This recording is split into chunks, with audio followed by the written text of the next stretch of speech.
Next, bank reconciliation is use to show the difference between the balance of, देखो BRS ना एक statement है और ये स्टेटमेंट हम लोग सिर्फ इसलिए यूज़ करते हैं ताकि हमारे पास जो कैश बैलेंस है और बैंक में जो पासबुक में बैलेंस है उसमें अगर कोई डिफरेंस हो तो हम उसको क्लियर कर सके। क्लियर? तो इसका करेक्ट ऑप्शन क्या होगा देख लेते हैं। Cash column of cash book and bank statement passbook नहीं, क्योंकि कैश बुक का कैश कॉलम नहीं बैंक कॉलम मैच करना होता है। Bank column of cash book and bank statement और पासबुक। देखो होता क्या है कि जब हम लोग बैंक में कोई अकाउंट ओपन कराते हैं ना बेटा, तो बैंक वाले सारा का सारा बैलेंस कहाँ मेंटेन करते हैं? पासबुक में। अगर पासबुक नहीं देखी होगी तो अपने मदर फादर से बोलना, वो आपको पासबुक दिखाएंगे बैंक की। और हम लोग क्या करते हैं कि जैसे हम लोग चेक डालते हैं, इशू करते हैं, पैसा निकालते हैं, तो उसके लिए ना हम लोग अपने पास कैश बुक मेंटेन करते हैं जहाँ पे कैश बुक में बैंक कॉलम होता है। मतलब हमें ये चीज़ पता होनी चाहिए ना कि भाई हमारे बैंक में कितना बैलेंस है और बाकी बैंक में एक्चुअल में कितना बैलेंस है वो पासबुक में होता है। तो नो डाउट ये बैलेंस मैच करना चाहिए, है कि नहीं? अगर ये बैलेंस मैच नहीं करता, कोई डिफरेंस होता है, तो हम BRS की हेल्प लेते हैं, that is bank reconciliation statement की। तो नो डाउट डिफरेंस किस किस के बीच में हम लोग चेक करते हैं? कैश बुक के बैंक कॉलम में एंड बैंक स्टेटमेंट और पासबुक में, दैट इज B। क्लियर? अब कैश बुक में या तुम लोग को याद भी होगा, जब कैश बुक तुम लोग पढ़े थे तो 3 तरह की कैश बुक होती है, एक सिंगल कॉलम, एक डबल कॉलम और एक ट्रिपल कॉलम।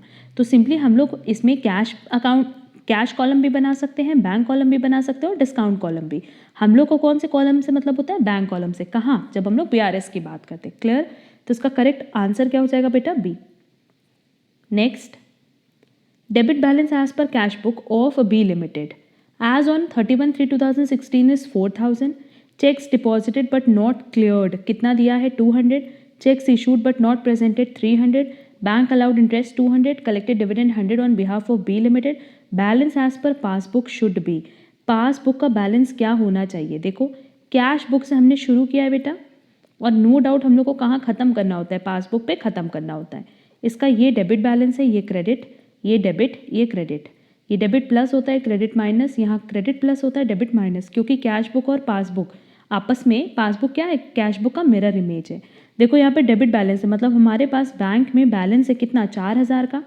हमने चेक डिपॉजिट किया है पर वो क्लियर नहीं हुआ, कितना? 200। तो हमने यहाँ पे 200 बढ़ा लिया, पर क्या बैंक में ये 200 रिफ्लेक्ट कर रहा है? नहीं। तो इसको नलीफाई करने के लिए हम लोग क्या करेंगे? 200 माइनस साइड दिखाएंगे। क्लियर? तो इस 4,000 में से हम लोग 200 माइनस कर दें। हाँ कर दें। आगे लिखा है कि check issued but not presented, मतलब हमने अपना बैंक घटा दिया होगा, पर क्या बैंक ने बैंक अकाउंट घटाया? नहीं। तो ये 300 हम लोग नलीफाई करने के लिए क्या करेंगे? प्लस कर देंगे। Next, the bank allowed interest amounting to ₹200 and collect dividend 100 on behalf of B limited, मतलब बैंक ने हमें इंटरेस्ट दिया 200 का और 100 का हमारे बिहाफ पे डिविडेंड कलेक्ट किया। बट क्या इसकी इन्फॉर्मेशन हमारे पास थी? नहीं थी। पर अब इन्फॉर्मेशन मिल गई बेटा, तो कैश बुक हम बढ़ा दें, कितने से? 300 से बढ़ा देते हैं, ऐड कर देते हैं। अब हमसे कह रहा है balance as per passbook should be, balance as per passbook कितना हो जाएगा? 4400। क्लियर है? मतलब हमने यहाँ से 4,000 के बैलेंस से शुरू किया था, यहाँ हमारे पास बैलेंस कितना होगा? 4400। तो करेक्ट आंसर क्या होगा बेटा? D, 4400। Next, BRS is a part of final account, bank book, cash book, none of these. But obviously किसी का भी पार्ट नहीं होता, क्योंकि ये एक स्टेटमेंट है और इस स्टेटमेंट की रिक्वायरमेंट तब होती है जब हमें बैंक को रिकंसाइल करना होता है। Clear? Next, credit balance of bank passbook will be dash to the account holder. अगर क्रेडिट बैलेंस है किसमें? बैंक पासबुक में। तो देखो अभी हमने बताया था कि अगर पासबुक की बात करें तो ये डेबिट है, ये क्रेडिट है, पर ये प्लस साइड है, ये माइनस साइड है। मतलब हमारा इधर अगर बैलेंस है तो ये फेवरेबल बैलेंस है, मतलब हमारे बैंक में बैलेंस है। तो क्वेश्चन में कह रहा है अगर क्रेडिट बैलेंस है पासबुक का, इसका मतलब हमारे बैंक में बैलेंस है, इसका मतलब हमारे पास असेट है। तो करेक्ट आंसर क्या होगा बेटा? A, an asset to the account holder. Clear?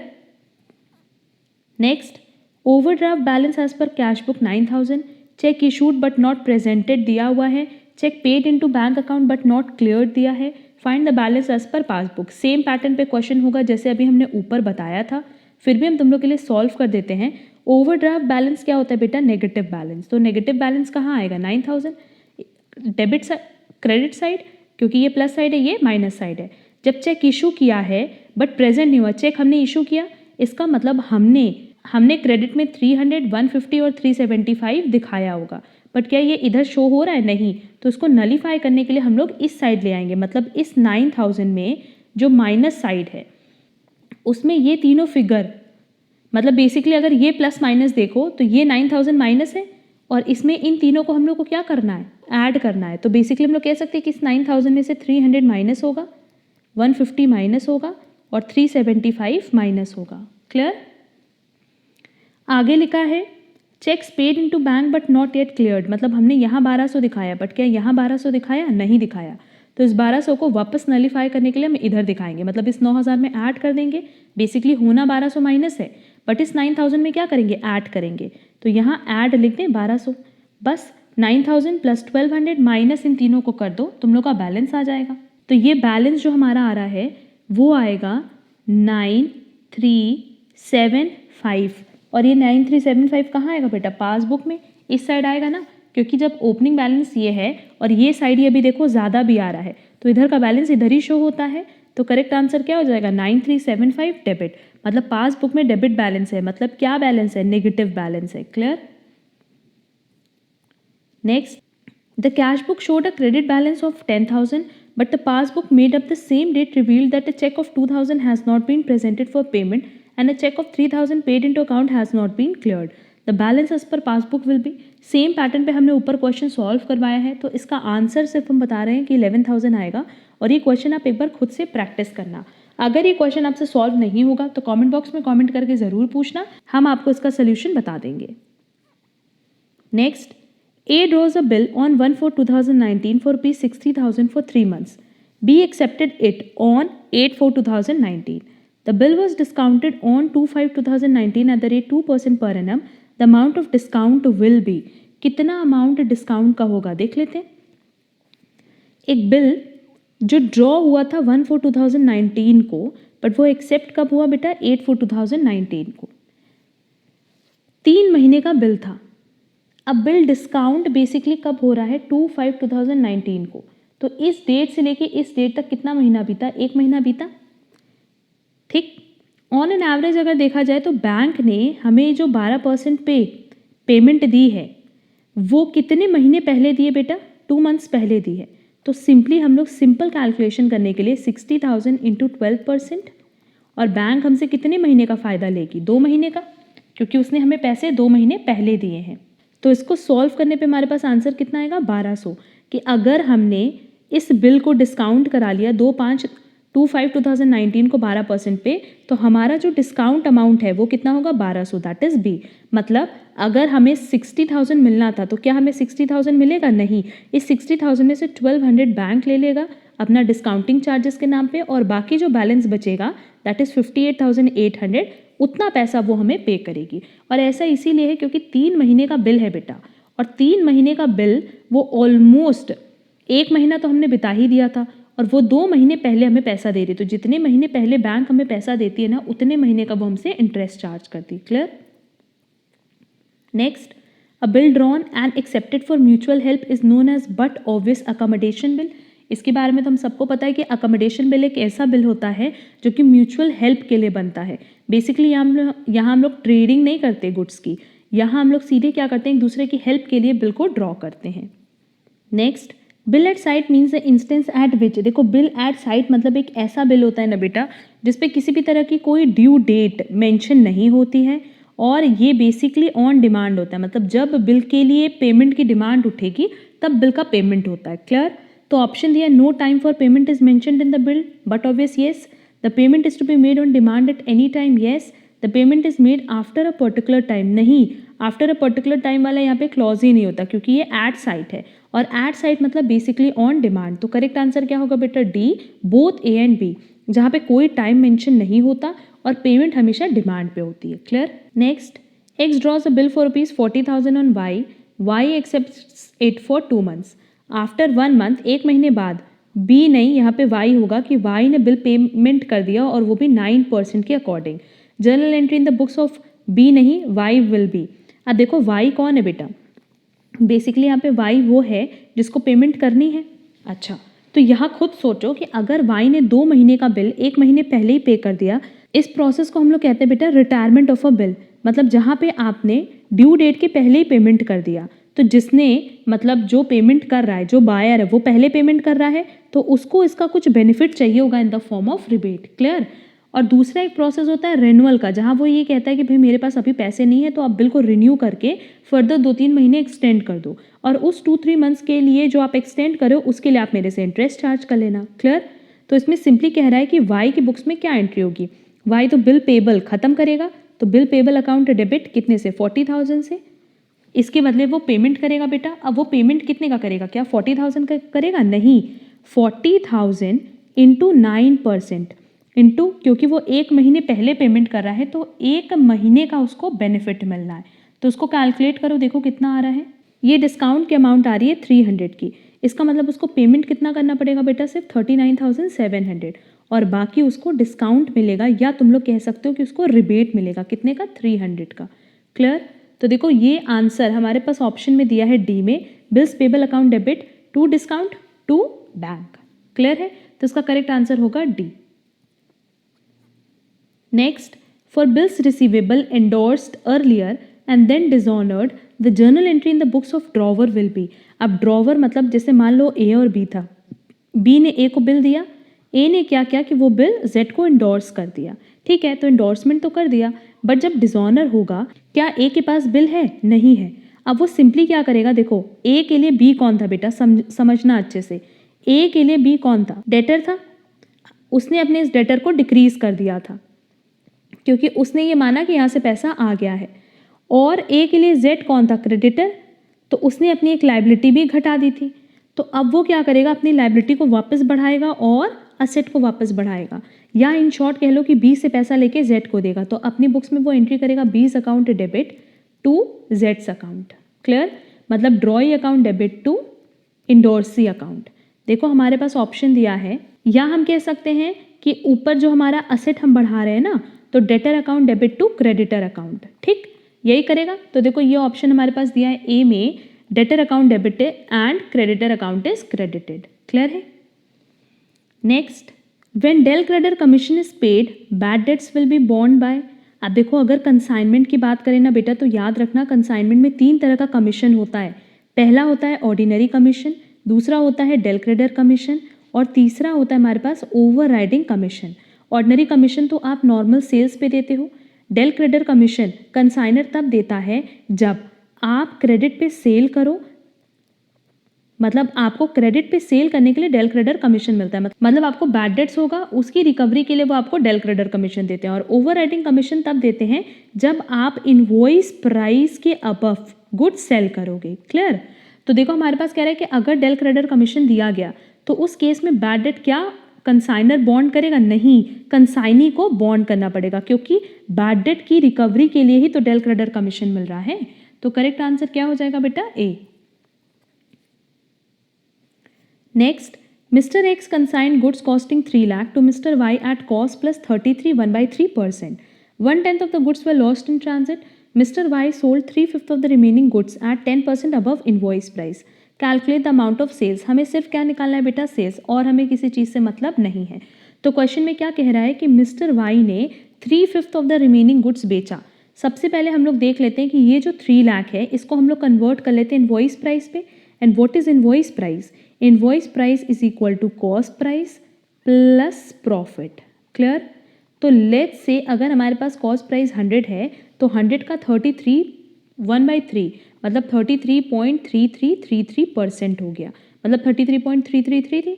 तो टोटल इनवॉइस प्राइस कितनी हो गई बेटा, 133.3333।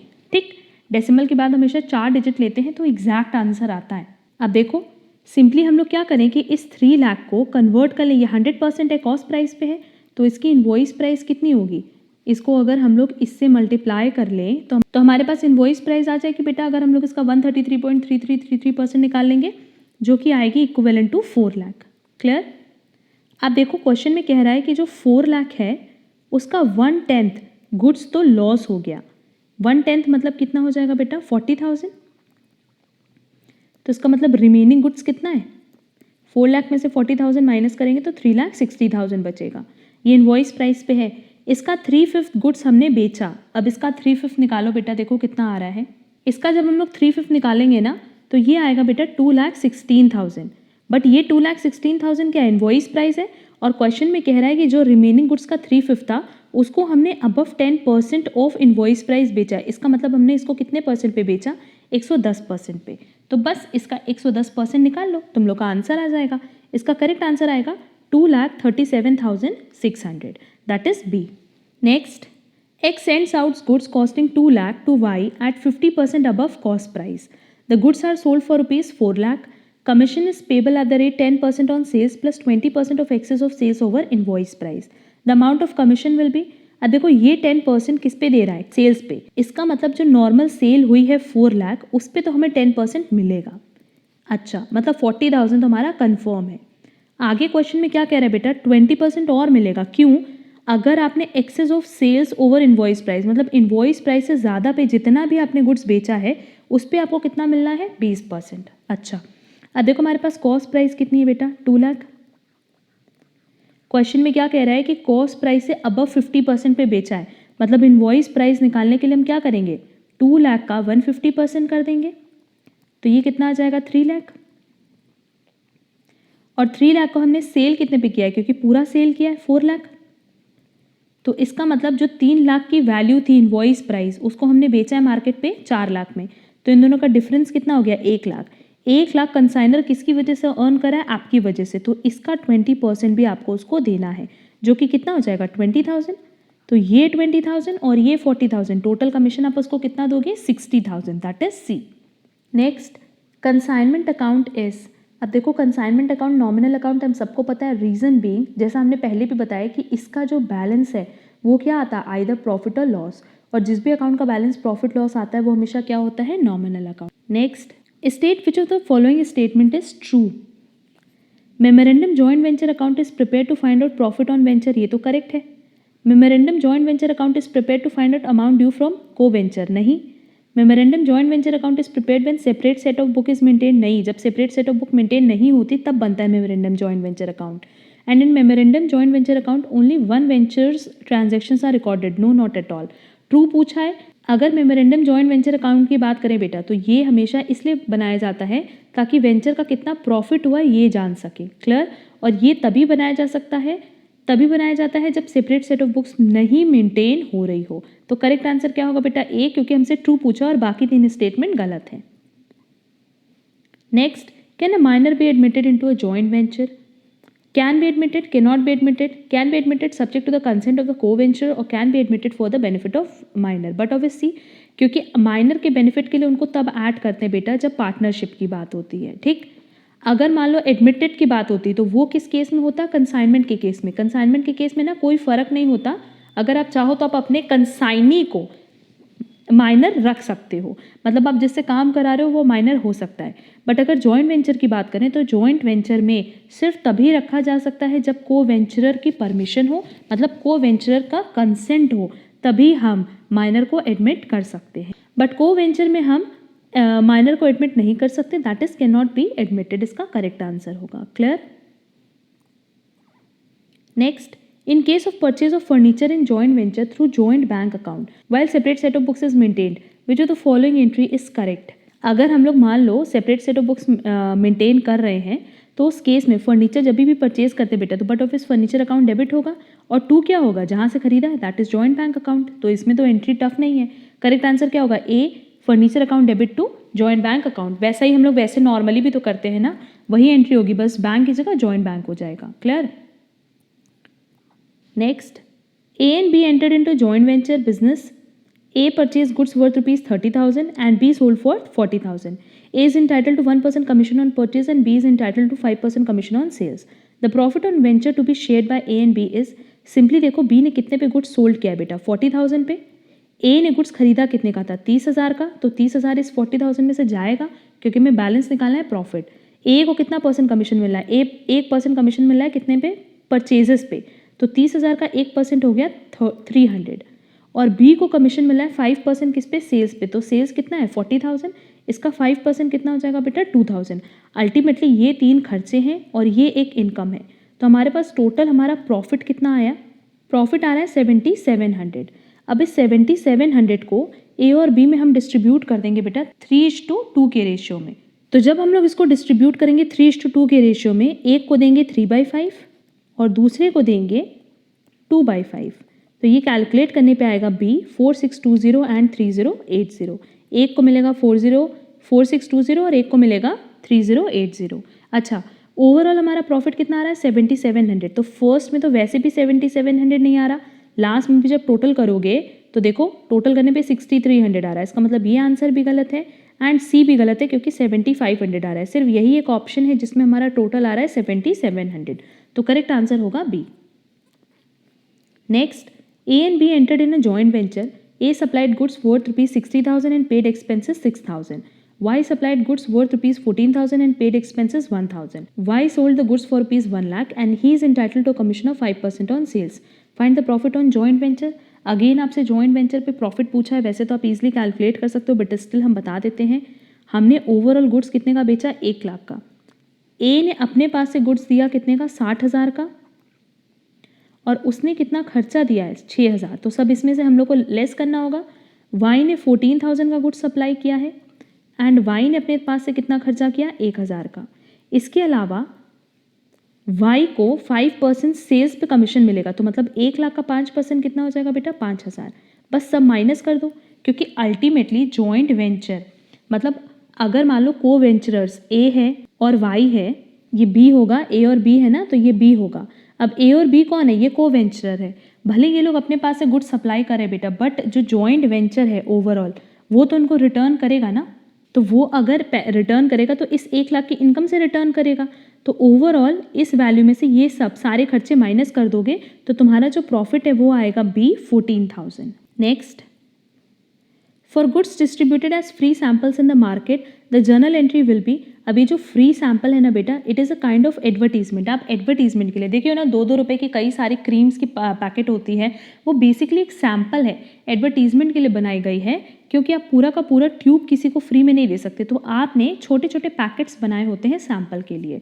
तो बेसिकली इससे क्या होता है आपका गुड्स दैट इज परचेज कम होता है ना। तो एंट्री क्या होती है बेटा advertisement account debit to purchases account. जब भी हम लोग गुड्स की बात करते हैं, चाहे गुड्स का लॉस होता है फायर में, चाहे उसका डिस्ट्रीब्यूशन हो रहा है, चाहे उसको चैरिटी पे दे रहे हो, तो हमेशा परचेजेस अकाउंट को क्रेडिट करेंगे। तो इसका करेक्ट आंसर क्या हो जाएगा बेटा C advertisement account debit to purchases account. Drawing नहीं हो सकता क्योंकि यहाँ पे ओनर ने गुड्स को विड्रॉ नहीं किया है। अच्छा, ड्राइंग में भी हम बता दें कि अगर ड्राइंग की बात करें तो 2 तरह की ड्राइंग होती है, एक होती है कैश की ड्राइंग, एक होती है गुड्स की ड्राइंग।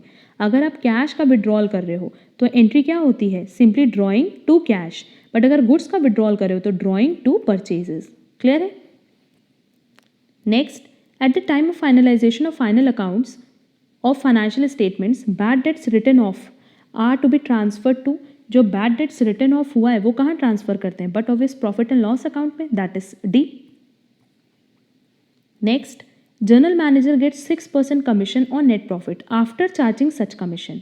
जीपी दिया हुआ है और अदर इनडायरेक्ट एक्सपेंस दिया है other than managers commission. Commission amount will be, अब देखो हमेशा याद रखना कि ये जो कमीशन है ना बेटा ये 2 तरह का होता है। एक होता है नेट प्रॉफिट बिफोर चार्जिंग सच कमीशन और एक होता है आफ्टर चार्जिंग सच कमीशन। अगर यहाँ पे बिफोर है तो इसको हम लोग अप्लाई करते हैं 6/100 और अगर यही आफ्टर दिया है ना तो 6 डिवाइडेड बाय 100 प्लस 6 कर देते हैं। क्लियर। तो क्वेश्चन में देखो हमारे पास जीपी कितना दिया हुआ है 1,20,000 दिया है और बाकी indirect expense other than manager commission कितना दिया है 14,000। तो ये माइनस करने पे जो हमारे पास बैलेंस आ रहा है वो आ रहा है 1,06,000। अब अभी इसमें से मैनेजर कमीशन लेस नहीं किया गया। पहले क्या करते हैं मैनेजर्स कमीशन लेस करेंगे तो जो बैलेंस आएगा वो मेरे पास क्या होगा बेटा प्रॉफिट होगा। इसका मतलब ये 1,06,000 में से हमें कमीशन देना है और इस 1,06,000 में 2 चीज़ है, एक मैनेजर्स कमीशन है और एक प्रॉफिट का बैलेंस है ना। तो और क्वेश्चन में यहाँ पे आफ्टर चार्जिंग में बोला है, इसका मतलब ये किसको रिप्रेजेंट करा है 6 डिवाइडेड बाय 106।